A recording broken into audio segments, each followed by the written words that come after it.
Hey guys, my name is Nicole. Welcome back to my channel. Today I am doing another furniture flip for you, and I'm hoping to sell this piece in my antique booth, Green Onion Vintage, for a profit. Now I know today's piece is going to be a little bit controversial. It's not a typical color that I would choose, but I do think it turns out really pretty. I don't know that it would actually go like in my own home, but I think there's definitely a market for it. I'm with you. It's going to be as full of a tutorial as I normally do for you guys. It's more of a before and after, just kind of look at what I did to create this look. So if you want a more detailed how to paint furniture video, I will try to make maybe like a little playlist down below in the description box for you if you need a more detailed tutorial of how to refinish furniture. For today, I have this antique hutch. I guess I'm going to call it a hutch. I'm not sure. Maybe a cabinet would be a better word. And it's all covered in veneer. The veneer is not in amazing shape. It's a little musty inside. So I'm going to be painting this one head to toe in this color Palmetto from Dixie Belle. I do sell Dixie Belle on my Etsy site, so if you need a Dixie Belle source, you can head over there and purchase from me on Etsy. Now, the Palmetto I thought was going to be like a really bold dark green. It actually came out a lot more of like a teal color than I expected. So I was really nervous putting this color on for the first coat. It was just looking a lot brighter than I hoped and a lot more blue. But I did not have the color on hand that I really wanted to use, which was collard greens from Dixie Belle, which is like a really dark green, kind of olivey. So I decided to just go ahead with this color, and I kept texting pictures to my mom and just being like, "Are you sure about this?" Because she's used Palmetto before, and it was really pretty on a really large chest of drawers, I believe. And so she said she was liking it. So I just kind of kept going and hoped for the best. And the first coat of every color, it looks pretty rough. So I decided to keep going. Once I got the second coat on there, I was liking the color more. And then I knew that by the end of this, I would want to do some detailing with the waxes from Dixie Belle. I haven't used them very often for furniture details. I use them quite a bit when I'm crafting, but not so much on furniture. So once I have this piece painted, and what you don't see is that I have pre-cleaned this, and I'm sanding off kind of some grunge there that was around the handles. So everything has already been wiped down and cleaned.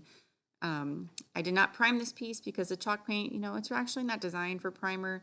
This wasn't a very slippery veneer or anything. I wasn't too worried about the paint not sticking or peeling off. So once it was nice and clean, I went ahead with the chalk paint. The Dixie Belle chalk paint, such a high quality that it really went on nice and smooth, but it definitely needed that second coat. So here I go right now with the second coat. I'm spritzing it with water just to let the paint go on a little more thins, and that also helps prevent brush strokes. Saves you some paint too, because it helps spread your paint out and go a little bit further on your piece. And once I have my paint second coated, I actually do a third coat in some of the areas, especially on the big flat surfaces.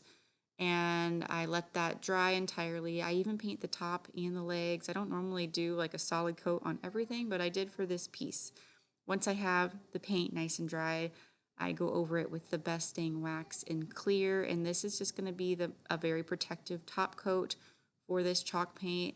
I don't use this very often, but I actually really enjoyed this process and will be definitely using this as a top coat more often. I just used the Best Dang brush to apply the wax and then really buffed it in with a clean cloth once I had it brushed on there. It was actually a really easy process. For these bigger surfaces, I did 2 coats of the wax, and then on the top I did 3 coats just to be extra protective. I think I also did 3 coats on the front of the drawer just so that it wouldn't get dinged up. And that's going to cure into a really nice, hard, protective surface. So I really enjoyed working with that. And I really like the Dixie Belle waxes because they don't have a lot of sheerness to them and they don't have any shine. They're a nice matte velvety finish. So I really enjoyed how that looked in the end. And now I'm going into the details and kind of adding some dimension with the Best Dang wax in the grunge gray color. I added this step because the piece was just looking a little bit flat without some of the gray shadowing effect. So I mostly focused the gray just on like the big flatter pieces, and I just kind of did the outside and then wiped the center with a rag to just blend that gray into the center. So it was more concentrated into the edges and then almost non-existent in the center of those flat sections, if that makes any sense.